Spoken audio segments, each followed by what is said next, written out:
লাউ শাক কার কার প্রিয় লাউ শাক?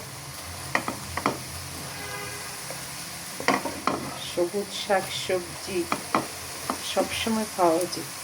আমি তো মনে হয় কয়দিন সবজি না খেলে মনে হয় যে আমার গলা টলা শুকিয়ে আসে, যে সবজি কখন খাবো।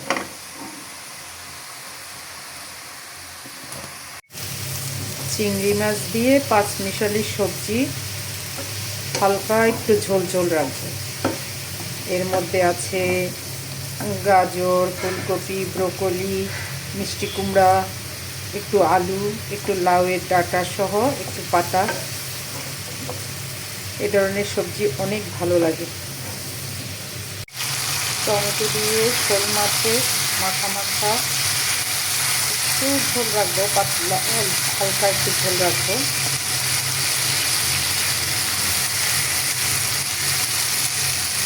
আমার রেডি লাউ শাক চিংড়ি মাছ দিয়ে সবজি, চিংড়ি মাছ দিয়ে সবজি, চিংড়ি মাছ দিয়ে ঝোল ঝোল করে রান্না করেছি।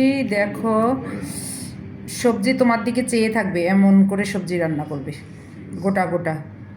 ওই সবজির স্বাদ আলাদা।